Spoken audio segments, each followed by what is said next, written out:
So Nami, you are the first woman to compose music for Star Trek. Yeah. So congratulations. Thank you. Yes.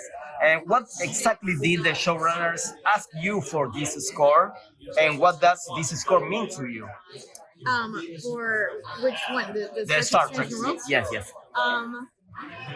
Well, they asked me to do it it was the end of 2020, and I was very excited because I'm a huge Star Trek fan. Nice. As you can probably Yeah, see. no.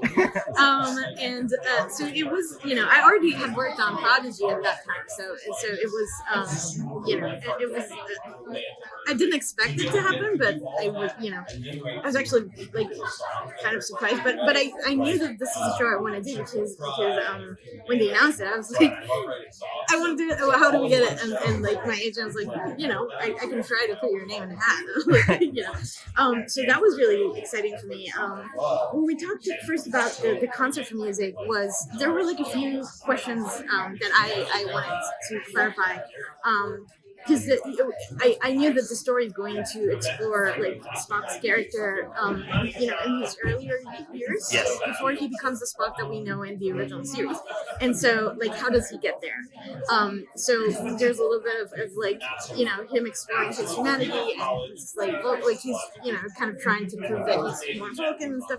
Like, so I wanted to know, how do we address this with music? Is this going to be like, are we doing the emotional thing, or are we doing something that's more like in the movies where the Spock thing is more like ambiguous.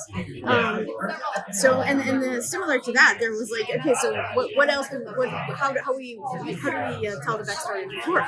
So there's like a lot of things on Strange New Worlds, which makes me excited as a fan because I'm like, I get to be part of that journey to present who we know today as Uhura. We don't know her as an ensign when she just starts out, like even before that. So it's this represents a lot of opportunity for me to be like, okay, I am going back into like the style of Star Trek. How do I renew it? How do I like make it still like exciting and modern, and also do like all those callbacks to the iconic things. I'm fortunate, I guess. Yes. It's really fun. It's I get to work on the stuff I dream on like that and more like it. Who would have thought? So yes. Great, congrats again. Thank you. So about Thor, working on a Taika Waititi project has got to be a wild experience. It wasn't on my wish list. Like, what kind of feedback or notes did he give you? Because those must be interesting. Okay, well, there was actually, to be honest, like, it's not, most of the notes that we received were not from Taika. It was from what I call the Holy Trinity. So, Victoria Alonso and Kevin Feige and Brad Winterbaum. Brad was more, like, the more involved one, I guess, on this, and Victoria. I mean, a lot of times they'll have very story-driven notes. Sometimes they'll be phrased in a really funny way. Sometimes they'll be a little nasty. Like, I appreciate that they actually say what they think. Like, I'm from Israel, and in Israel, everyone is like, no one is polite. It's very like, this is what we think. Here it is. Deal with it. So I like that there was a lot of like directness and like honesty about like, this is what we want. We need this to, help us drive this scene forward. Help us have more energy in that scene. Actually, for example, the scene where they're packing to go to Omnipotent City and they have Valkyrie taking the alcohol and like all that sequence. So they wanted more energy in that. Or like the Star-Lord scene where he's at the very beginning, he's talking about like, that Thor needs to feel shitty about, it's good to feel shitty about someone. So, the original sketch was, a little more, love story kind of thing. And then they were like, let's put more, let's drive this a little forward. So a lot of these notes were,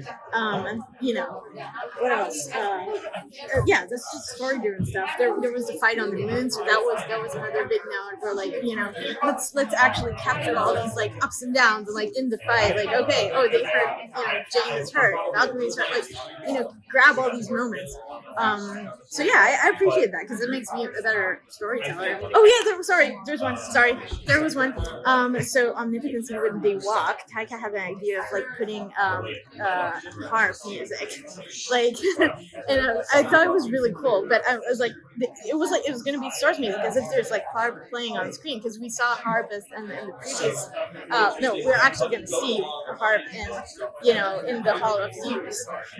But even before that, he was like, let's hint that those harp stuff. So I actually wrote some harp tunes. It was really fun to do it. And it was like a cheek for two harps.